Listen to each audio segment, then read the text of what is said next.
வணக்கம். தினமலர்.com இரவு 8 மணி செய்திகள். முக்கிய நிகழ்வுகள். வர்மா கமிட்டி பரிந்துரைகள் புறக்கணிப்பு. கற்பழிப்பு தொடர்பான அவசர சட்டத்துக்கு கடும் எதிர்ப்பு.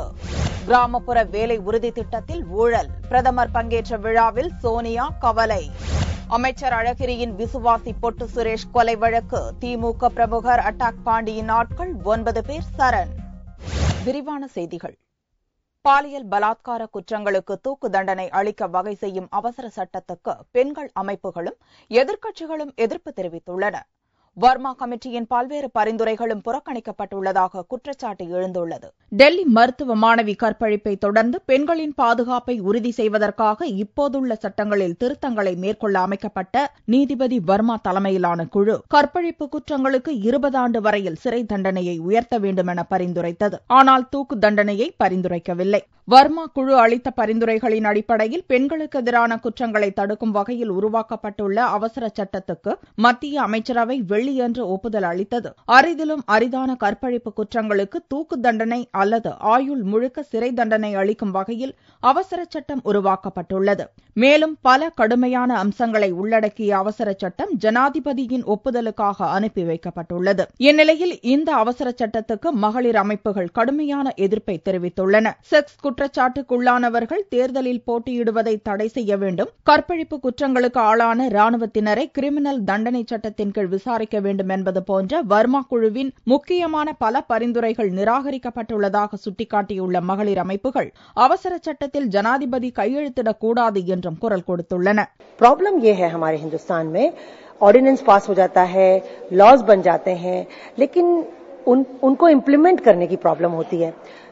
99% में क्या होता है, वो इम्प्लीमेंट ही नहीं होते, कन्विक्ट ही नहीं होते हैं. तो ये जो प्रॉब्लम है ना, तो सिर्फ ऑर्डिनेंस पास कर देने से या लॉ बनाने से काम नहीं चलेगा. पुलिस रिफॉर्म्स की भी जरूरत है, जुडिशियरी रिफॉर्म्स की भी जरूरत है और उसकी इम्प्लीमेंटेशन की सबसे ज्यादा जरूरत है. அதேபோல வர்மா குழுவின் முக்கிய பரிந்துரைகளை அரசு வேண்டுமென்றே நிராகரித்துள்ளதாக பாரதிய ஜனதா மார்க்சிஸ்ட் கட்சிகள் குற்றம் சாட்டியுள்ளன. மார்க்சிஸ்ட் தலைவர் பிருந்தா காரத் கூறுகையில் அவசர சட்டத்தை ஒருபோதும் ஏற்க மாட்டோம் என்றார். அவசர சட்டம் அமலுக்கு வந்த 6 மாதத்துக்குள்ளாக பார்லிமென்டில் ஒப்புதலை பெற வேண்டும். ஆனால் எதிர்க்கட்சிகளின் எதிர்ப்பால் அவசர சட்டத்துக்கு சிக்கல் ஏற்பட்டுள்ளது. கிராமப்புற வேலை உறுதி திட்டத்தில் நடக்கும் ஊழலை ஒழிக்க வேண்டியது மிகவும் அவசியம் என்று காங்கிரஸ் தலைவர் சோனியா வலியுறுத்தினார். மகாத்மா காந்தி தேசிய கிராமப்புற வேலைவாய்ப்பு உறுதி திட்டம் குறித்த மாநாடு டெல்லியில் நடந்தது. மாநாட்டில் பேசிய பிரதமர் மன்மோகன் சிங், தேசிய ஊரக வேலை உறுதி திட்டம் கிராமப்புற மக்களின் பொருளாதார வளர்ச்சிக்கு உத்வேகத்தை அளிப்பதாக உள்ளது என்றார். இந்த திட்டத்தால் கிராமப்புற மக்கள் வேலை தேடி நகரங்களுக்கு இடம்பெயர்வது குறைந்துள்ளதாகவும் மன்மோகன் சிங் பெருமிதத்துடன் கூறினார். ஊரக வேலைவாய்ப்பு திட்டத்தின் கீழ் 8 கோடி பேர் பயன்பெற்றுள்ளதாகவும் 1,30,000 கோடி ரூபாய் இத்திட்டத்தின் கீழ் அவர்களுக்கு அளிக்கப்பட்டுள்ளதாகவும் கூறிய பிரதமர் மன்மோகன் சிங், பயனாளிகள் துவக்கியுள்ள வங்கி கணக்குகள் நேரடி பண மானிய திட்டத்தை அமல்படுத்த உதவிகரமாக இருக்கும் என்றும் நம்பிக்கை தெரிவித்தார். காங்கிரஸ் தலைவர் சோனியா பேசுகையில், விவசாய உற்பத்தியை பெருக்க தேசிய ஊரக வேலை உறுதி திட்டத்தை பயன்படுத்திக் கொள்ள வேண்டும் என வலியுறுத்தினார்.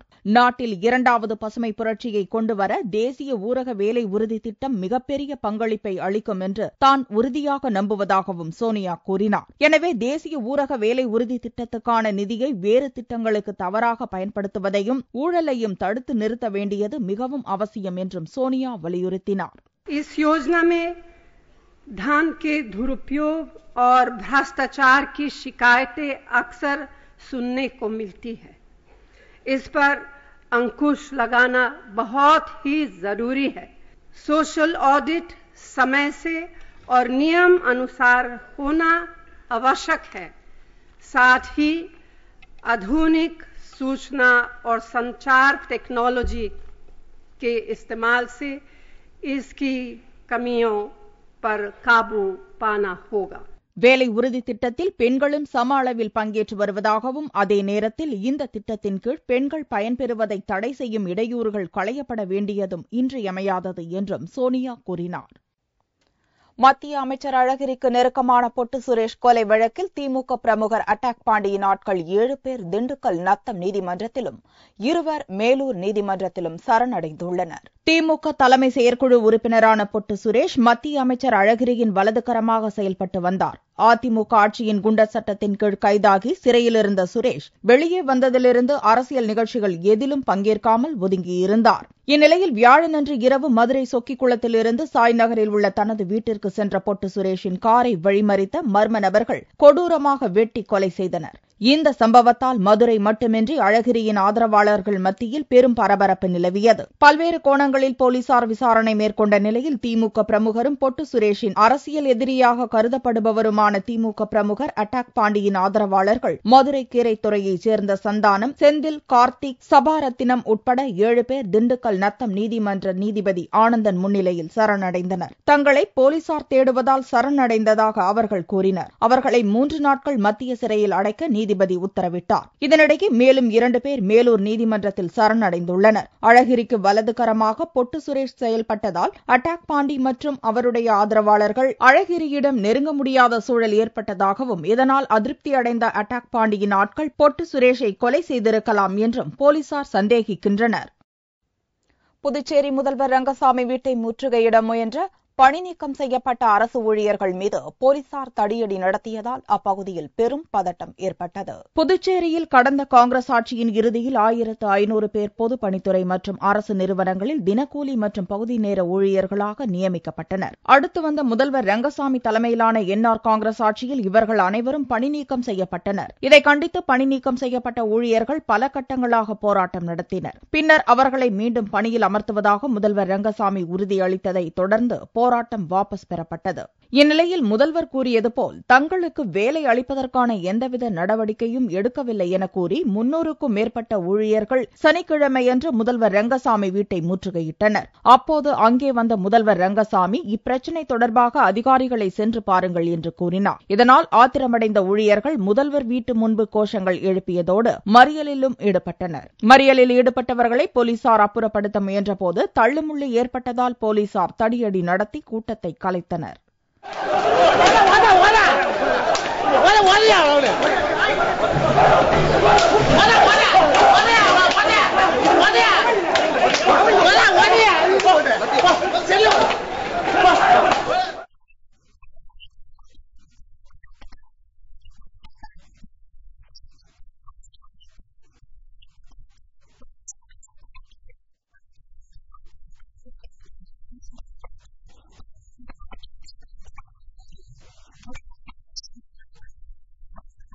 போலீசார் நடத்திய தடியடியால் புதுச்சேரி முதல்வர் ரங்கசாமி வீட்டு முன்பு பெரும் பதற்றம் ஏற்பட்டது. இருப்பினும் அப்பகுதியில் கலைந்து செல்லாமல் இருந்த 200க்கும் மேற்பட்டவர்களை போலீசார் கைது செய்தனர். இச்சம்பவத்தை தொடர்ந்து முதல்வர் ரங்கசாமி வீட்டு முன்பு பலத்த பாதுகாப்பு போடப்பட்டுள்ளது. விஸ்வரூபம் திரைப்படம் தொடர்பாக தலைமை செயலகத்தில் நடைபெற்ற முத்தரப்பு பேச்சுவார்த்தையில் நடிகர் கமல்ஹாசன் கலந்து கொண்டார். கமல்ஹாசன் நடித்து இயக்கியுள்ள விஸ்வரூபம் திரைப்படத்திற்கு விதிக்கப்பட்ட தடையை விலக்குவது தொடர்பான முத்தரப்பு பேச்சுவார்த்தை வெள்ளிக்கிழமையன்று காலை சென்ட் ஜார்ஜ் கோட்டையிலுள்ள தலைமை செயலகத்தில் தொடங்கியது. ஆனால் விஸ்வரூபம் ஹிந்தி மொழி பதிப்பின் வெளியீட்டுக்காக மும்பை சென்று விட்டதால் நடிகர் கமல்ஹாசன் பங்கேற்கவில்லை. அவரது சார்பில் ராஜ்கமல் நிறுவனத்தின் பங்குதாரரும் கமல்ஹாசனின் சகோதரருமான சந்திரஹாசன் பங்கேற்றார். இந்த பேச்சுவார்த்தையின் போது படத்தில் நீக்கப்பட வேண்டிய காட்சிகள் தொடர்பான பட்டியலை இஸ்லாமிய அமைப்பு பிரதிநிதிகள் அளித்தனர். ஆனால் இதை நடிகர் கமல்ஹாசன் தான் முடிவு செய்ய முடியும் என்பதால் பேச்சுவார்த்தை ஒத்திவைக்கப்பட்டது. சனிக்கிழமையன்று பிற்பகல் சென்னை திரும்பிய நடிகர் கமல்ஹாசன் கோட்டையில் நடந்த பேச்சுவார்த்தையில் கலந்து கொண்டார். உள்துறை முதன்மை செயலாளர் ராஜகோபால் முன்னிலையில் இந்த பேச்சுவார்த்தை நடந்தது. விஸ்வரூபம் படத்துக்கு ஆட்சேபம் தெரிவித்த 24 இஸ்லாமிய அமைப்புகளும் இந்த பேச்சில் கலந்து கொண்டன. டெல்லி மாணவி கற்பழித்துக் கொல்லப்பட்ட வழக்கில் கைது செய்யப்பட்ட 5 பேர் மீது சாகத் நீதிமன்றத்தில் குற்றச்சாட்டுகள் பதிவு செய்யப்பட்டுள்ளது. ஓடும் பஸ்ஸில் டெல்லி மருத்துவ மாணவி கற்பழித்துக் கொல்லப்பட்ட வழக்கில் ராம்சிங், அவனது சகோதரர் முகேஷ் சிங், வினய், பவன், அக்ஷய் உள்ளிட்ட 6 பேர் கைது செய்யப்பட்டனர்.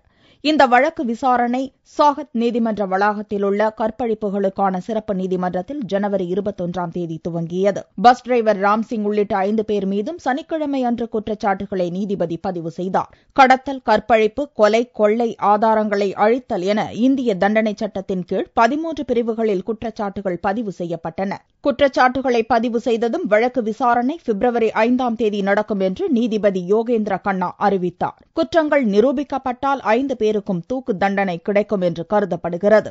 6வது நபருக்கு 17.5 வயதே பூர்த்தியாவதால் சிறார்களுக்கான நீதிமன்றத்தின் மூலம் விசாரணைக்குட்படுத்த வேண்டும் என சிறார் நீதித்துறை வாரியம் அறிவித்துள்ளது குறிப்பிடத்தக்கது.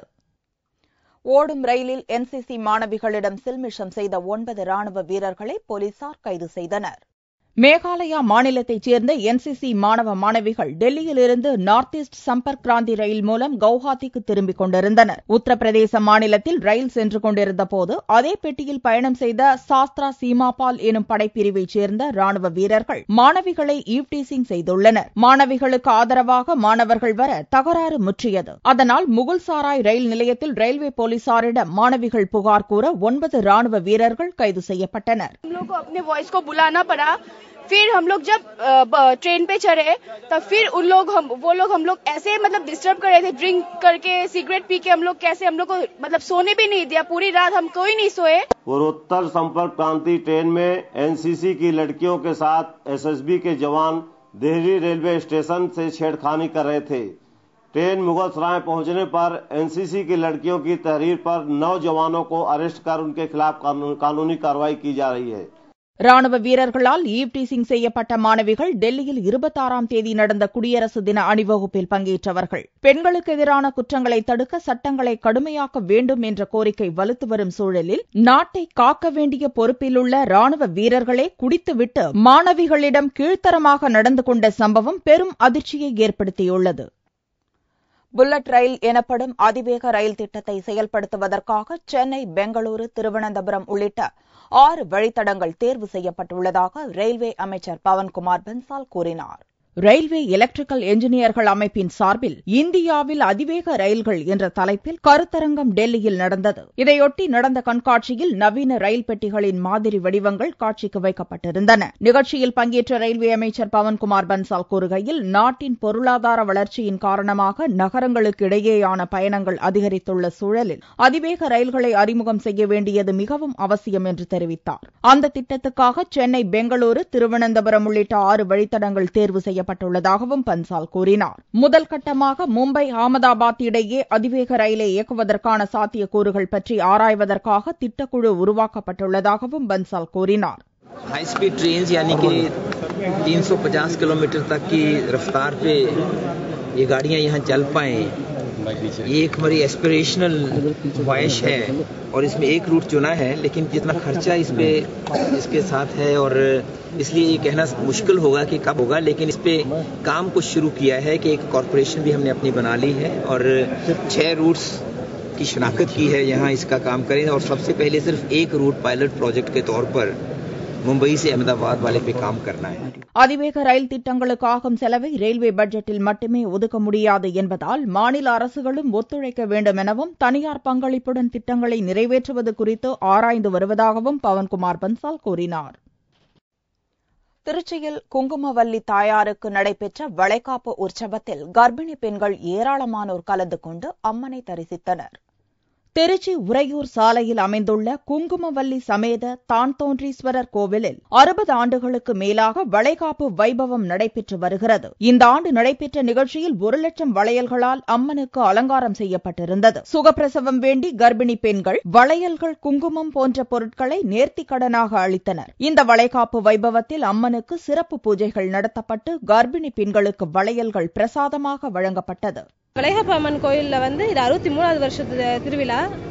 இந்த கோயிலுக்கு வர்றது ஒரு ஐதீகம். வளைகாப்பு அம்மன் கோயிலில் விசேஷம் இருந்துச்சுன்னா சுகப்பிரசவம் ஆகும் அப்படிங்கிறது ஒரு நம்பிக்கை. அந்த நம்பிக்கை அடிப்படையில் வருஷம் வருஷம் வந்துட்டு இருக்கோம். கோயிலுக்கு வரவங்க எல்லாருமே ரொம்ப நம்பிக்கையா வராங்க. இங்க வந்தா சுகப்பிரசவம் ஆகும், கன்சீவ் ஆவாங்க, குழந்தை நல்லபடியா பிறக்கும். கர்ப்பிணி பெண்களுக்கு சுகப்பிரசவம் வேண்டி நடத்தப்பட்ட இந்த வளைகாப்பு வைபவத்தில் பல்வேறு பகுதிகளைச் சேர்ந்த பெண்கள் ஏராளமானோர் கலந்து கொண்டு அம்மனை வழிபட்டனர். தங்கத்தின் விலை சனிக்கிழமையன்று சவரனுக்கு 16 ரூபாய் குறைந்திருந்தது. 1 சவரன் தங்கம் 22,768 ரூபாய்க்கு விற்பனையானது. 1 கிராம் ஆபரண தங்கம் 2,846 ரூபாயாக இருந்தது. வெள்ளியின் விலை கிராமுக்கு 80 காசுகள் அதிகரித்து 1 கிராம் 62 ரூபாய் 70 காசுகளுக்கு விற்கப்பட்டது. பார் வெள்ளியின் விலை 58,635 ரூபாயாக இருந்தது. பருவமழை பொய்த்ததாலும் விவசாயம் செய்ய முடியாத நிலை ஏற்பட்டதாலும் கிருஷ்ணகிரி மாட்டுச் சந்தையில் மாடுகளின் விற்பனை குறைந்ததால் வியாபாரிகள் கவலையடைந்துள்ளனர். கிருஷ்ணகிரி மாவட்டம் காட்டிநாயனப்பள்ளியில் தைப்பூச திருவிழாவை முன்னிட்டு பிரம்மாண்ட மாட்டுச் சந்தை நடைபெற்று வருகிறது. இந்த மாட்டுச் சந்தையில் தமிழகம் மட்டுமின்றி கர்நாடகா, ஆந்திரா, மகாராஷ்டிரா போன்ற மாநிலங்களிலிருந்து மாட்டு வியாபாரிகள் தங்கள் மாடுகளை விற்பனைக்காக கொண்டு வந்துள்ளனர். இந்த சந்தையில் கறவை மாடுகள், செக்கு மாடுகள், வண்டி மாடுகள், உழவு மாடுகள், ஜல்லிக்கட்டு காளைகள் என ஏராளமான மாடுகள் விற்பனைக்கு வரும். தைப்பூச திருவிழாவினையொட்டி 15 நாட்கள் வரை நடைபெறும் இந்த மாட்டுச் சந்தை இவ்வாண்டு ஒரு வாரம் மட்டுமே நடைபெறும் என்று அறிவிக்கப்பட்டுள்ளது. இந்த ஆண்டு பருவமழை பொய்த்து விவசாயமும் கைவிட்டு போனதால் விவசாயிகள் மாடுகள் வாங்குவதில் ஆர்வம் காட்டவில்லை என மாட்டு வியாபாரிகள் கவலையுடன் தெரிவித்தனர். தைப்பூச திருவிழாவுக்கு போன ஆண்டோட கொஞ்சம் விலை குறைவா இருக்குது. கர்நாடகா, ஆந்திரா, மகாராஷ்டிராவிலிருந்து மாடு பிரச்சனை, தமிழகத்துக்கு மூணு மாநிலம் மாடு போடுறாங்க. வெளி மாநிலத்துக்கு உயர்த்தி போறாங்க, இறக்க விக்கெட்டும் பிடிச்சி வந்துக்கிறாங்க. போன ஆண்டோட இந்த ஆண்டு விலை ரொம்ப குறைவா இருக்குது. மழை இல்லை, தண்ணி இல்லாத காரணம் தான். ஒரு ஜோடி மாடு எருது மட்டும் 1 லட்சத்துக்கு விற்றுருக்குது. குறைஞ்சபட்சம் 30,000 1 லட்சம் ரூபாய் மட்டும் விற்று. ஒரு 30,000 மாடு 40,000 மாடு வந்துருக்கு. கடந்த ஆண்டு 50,000 ஜோடி மாடுகள் விற்பனையான இந்த சந்தையில் இவ்வாண்டில் 25,000 ஜோடி மாடுகள் விற்பனையாவதே கஷ்டம் என மாட்டு வியாபாரிகள் தெரிவித்தனர். மீண்டும் செய்திகள் இந்திய நேரப்படி ஞாயிறு மாலை 4 மணிக்கு. வணக்கம்.